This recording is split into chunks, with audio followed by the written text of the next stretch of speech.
Eu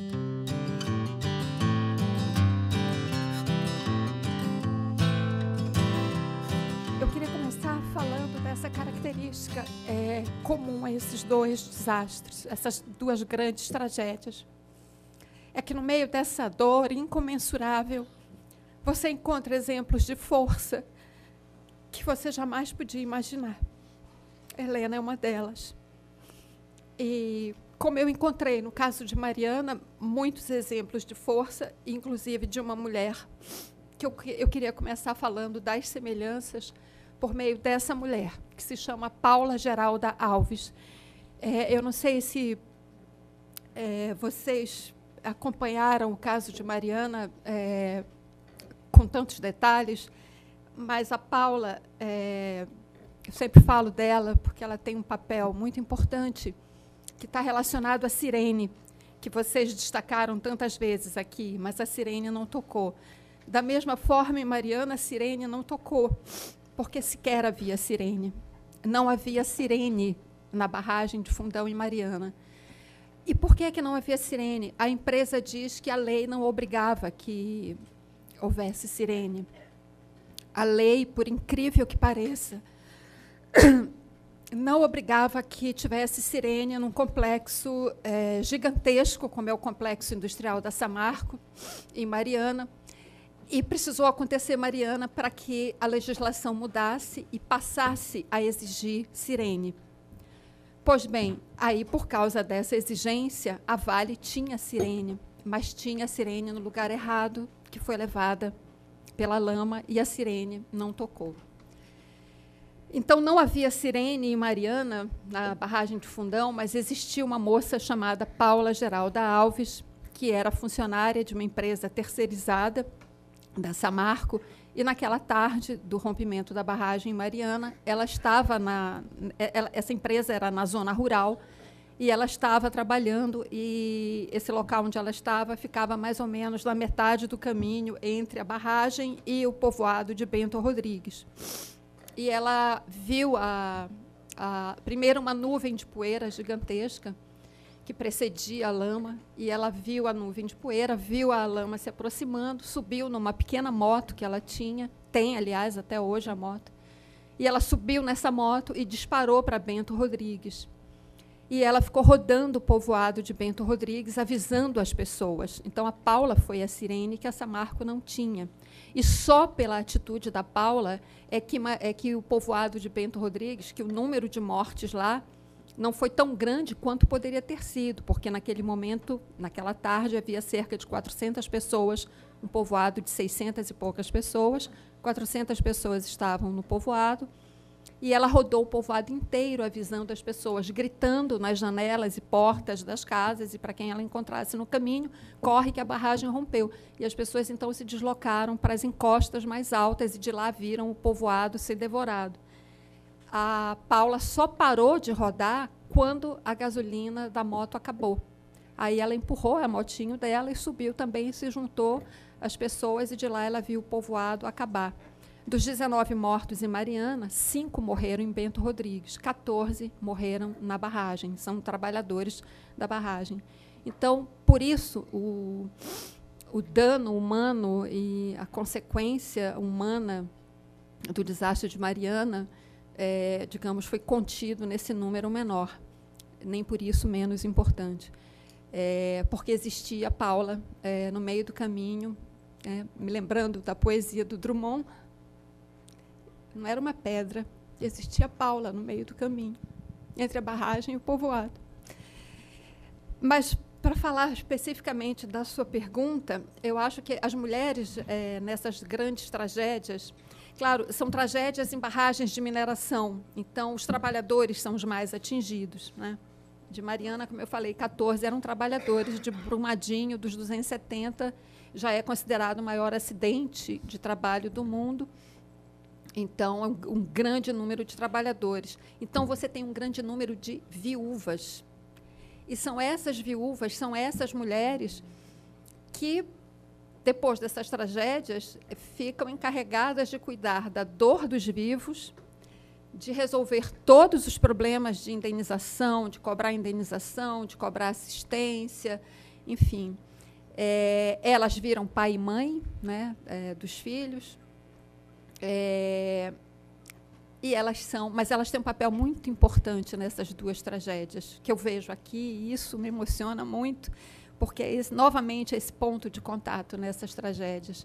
As mulheres são as guardiãs da memória dessas tragédias. São elas que botam a boca no trombone, porque foram elas e Mariana que fizeram isso. Elas que foram para a porta da Samarco reclamar, gritar e cobrar que a empresa contasse para elas o que estava acontecendo, onde estavam os corpos dos maridos. Elas não sossegaram enquanto a Samarco não deu uma resposta para elas. E quem fez isso, elas criaram, no caso de Mariana, elas criaram um grupo no WhatsApp das viúvas e elas permitiram que eu entrasse no grupo para acompanhar para o livro. E eu fiquei acompanhando esse trabalho delas. Foi uma das viúvas, a Aline, que é uma mulher extraordinária também, extraordinária, que esteve lá em Brumadinho, aliás, já tentando também ajudar as pessoas. E, enfim, tanto elas insistiram que, finalmente, a Samarco abriu as portas, já recebeu lá e, enfim, começou a dar informações para elas sobre os maridos, sobre os corpos, né, onde estavam. Porque, até então, por incrível que pareça, elas ficavam na porta da empresa sem ter informação. Isso é mais importante ainda, porque nessas duas grandes mineradoras trabalha um número muito grande de trabalhadores terceirizados. E as viúvas dos terceirizados, essas, então, ficam assim relegadas a uma situação mais difícil ainda. A dificuldade delas de obter informação é muito mais maior, né, do que as viúvas dos trabalhadores das empresas mães, digamos assim. Então, esse grupo que a Aline reuniu foi muito importante nessa cobrança. E, sobretudo, também elas se ajudam, né, mutuamente, né, com uma grande solidariedade entre elas.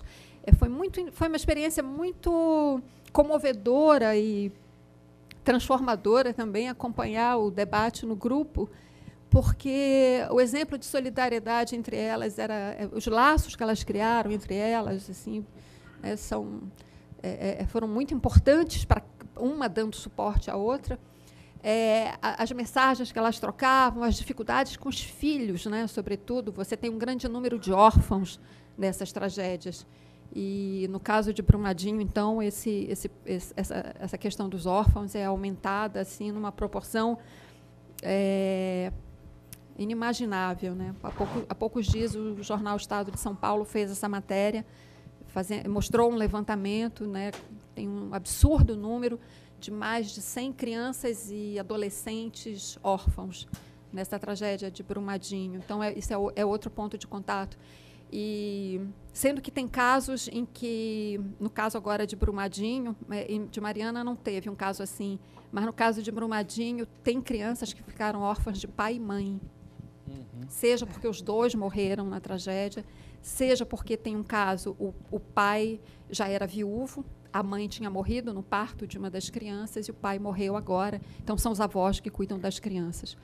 Então, na questão das mulheres, eu queria destacar isso, né, que cabe a elas esse papel de força para que esses casos não caiam no esquecimento, porque a gente sabe da memória curta no Brasil e se a sociedade não se mobilizar como vocês estão fazendo, esses casos, por mais monstruosos que sejam, eles caem no esquecimento e viram uma estatística.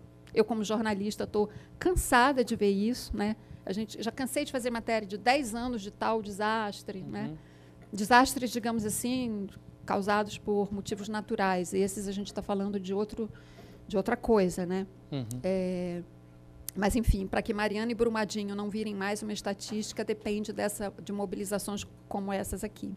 Agora, rapidamente e bem resumidamente, porque eu sei que as outras pessoas precisam falar, eu só queria falar de alguns pontos de contato entre essas duas tragédias, além de não haver sirene, né, o descaso, e isso revela o descaso humano, né, dessas empresas, o descaso com a vida das pessoas, o descaso com o meio ambiente, que é uma forma de descaso com a vida humana, porque nós, seres humanos, somos parte do meio ambiente, Então, não tratar bem o meio ambiente é não tratar bem a sociedade que está nele inserida.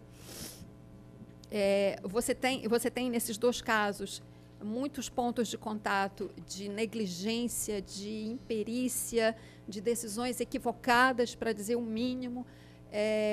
O licenciamento ambiental da barragem de Fundão foi um licenciamento a jato, cheio de irregularidades, um licenciamento criminoso.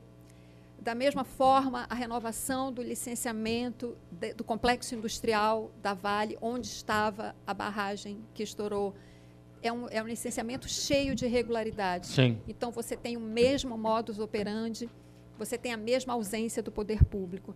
Eu só queria, rapidamente, colocar essas questões para que isso não passe em branco, porque é importante que essa reflexão seja feita.